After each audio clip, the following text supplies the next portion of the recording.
اللہ الرحمن الرحیم، اللہ فرماتا ہے انما یخشی اللہ من عباده العلماء، بے شک اللہ سے وہی ڈرتے ہیں جو اس کے بندے عالم ہیں۔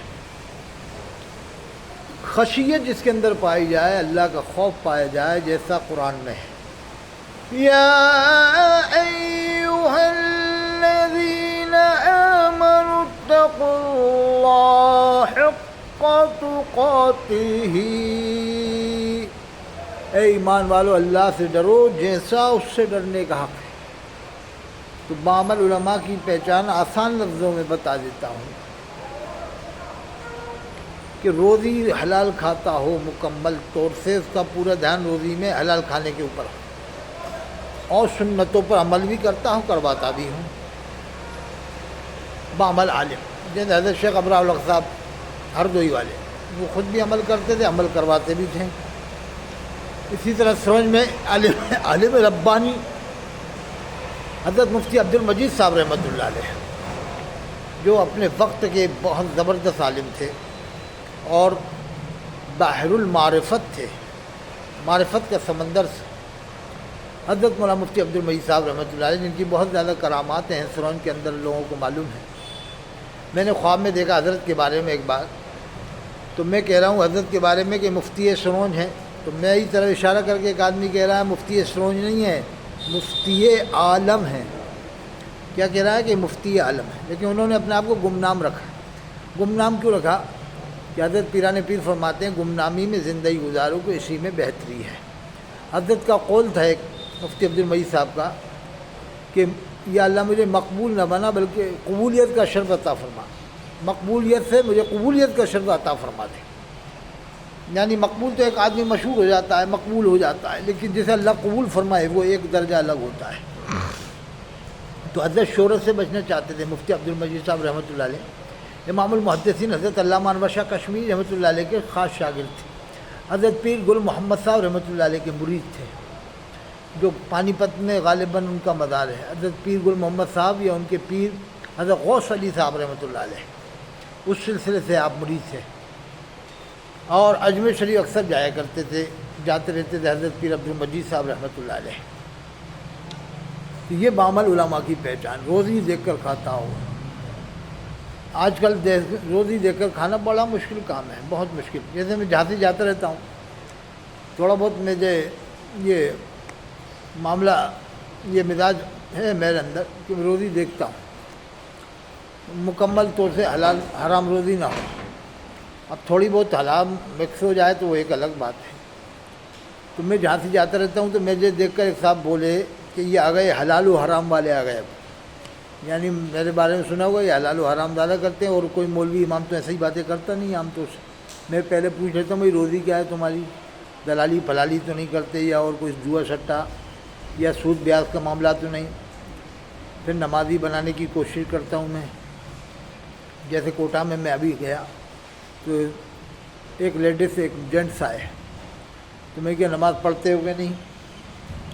تو ایک عورت بولی کہ وہ نماز پڑھنے کا دل ہی نہیں چاہتا۔ وہ مرد بھی جو آیا تھا وہ بھی نہیں پڑھتا تھا۔ میں نے کہا پہلے نماز پڑھ کے آؤ، نماز پڑھ کے آؤ بعد میں آنا۔ تعویذ وغیرہ جب بھی کام کرتا ہے، دعا تعویذ، جب کہ آدمی نمازی ہو۔ صاحب لکھا ہے لیس لہ حق فی دعاء الصالحین، بے نمازی کے حق میں دعا قبول نہیں ہوتی ہے، نہ تعویذ اثر کرتا ہے۔ تو میں نے ان سے کہا عورت مرد سے نماز پڑھ کے آنا، تو دونوں نہیں آئے۔ یعنی اتنا بھاری لگا نماز پڑھنا جیسے بہت بھاری۔ تو میں نمازی بنانے کی کوشش کرتا ہوں، بے نمازی دور رہے مجھ سے، مجھے فون بھی نہ کریں۔ میرے وہ مرید اگر تھے تو میں نے ختم کر ڈالے ان کو۔ اگر بے نمازی ہیں، نماز نہیں پڑھتے، میں نے ان کی مریدی کو ختم کر ڈالا۔ کوئی ان سے، وہ مجھ سے کوئی تعلق نہ رکھیں جو نماز نہیں پڑھتے۔ پانچوں ٹائم کی نماز فرض ہے، اور حلال روزی کھانا چاہیے۔ تو بعمل عالم کی پہچان روزی حلال کھاتا ہو، ہر ایک کے گھر میں نہیں کھاتا ہو۔ ہاں دھوکے سے کوئی حرام کھلائے وہ ایک الگ بات ہے، لیکن جان بوجھ کر نہ کھاتا ہو، روزی دیکھتا ہو، حلال روزی۔ جیسے پیران پیر حضرت شیخ عبد القادر جیلانی رحمۃ اللہ علیہ کے بارے میں ماجد نے ایک سیب کھایا، کتنا بڑا سفر کیا۔ اسی سلے میں اللہ نے ان کے گھر میں پیران پیر جیسے ولی کو پیدا فرمایا۔ آج کل جتنے پیر ہیں کیا سب پوچھتے ہیں روزی کیا ہے؟ دلالی فلالی تو نہیں کرتے، یہ اتنا پیسہ کہاں سے آیا، تمہارا پتی کیسے بن گئے؟ ان سب باتوں پہ آج کل پیر نظر رکھتے ہیں کیا؟ مشکل سے ڈھونڈنے سے بھی بہت مشکل سے بات ملے گی ایسی. تو یہ بہت مشکل بات ہے. ہمارے پرنانا حضرت محبوب عالم صاحب رحمۃ اللہ علیہ وہ حلال روزی کھانے والے تھے. ہمارے پرنانا سگے محبوب عالم صاحب رحمۃ اللہ علیہ بہت زبردست عامل تھے.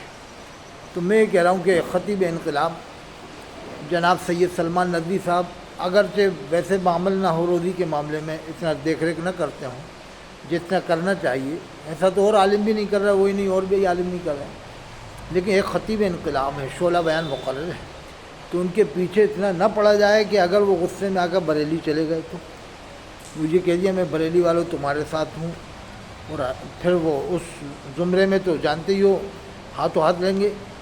وہ تو وہاں بریلی والے ان کو چاندی سے بھی تول سکتے ہیں. بریلی والے تو سیدوں کی بہت قدر کرتے ہیں. اور حضرت سید سلمان ندوی صاحب سید بھی ہیں، عالم ہیں، بہت بڑے عالم ہیں. دیوبند ندوہ کی وکالت کیا ہے انہوں نے، سر بلند کیا دیوبند ندوہ کا. اگر ان سے غلطی ہو گئی تو کیا ان سے پہلے والے عالم سے غلطی نہیں ہوئی؟ کیا دارالعلوم دیوبند کا فتویٰ اس شخص پر نہیں ہے جس نے موسیٰ السلام شان میں کھلی گستاخی کی ہے؟ پورے بھوپال والوں کو، دلی کے والوں کو معلوم ہے جو دارالعلوم دیوبند سے فارغ ہیں کہ ہاں دارالعلوم دیوبند کا فتویٰ کس پر ہے، اور وہ فتویٰ بھی برقرار ہے، اور موسیٰ السلام شان میں گستاخی کی ہے اس شخص نے، تو اسے کیوں بخش رہے ہو آپ؟ سلمان ندوی صاحب کے پیچھے کیوں پڑ رہا ہو؟ کیا صحابی کا مرتبہ نبی سے زیادہ ہو جائے گا؟ صحابی کا مرتبہ نبی سے زیادہ ہو سکتا ہے؟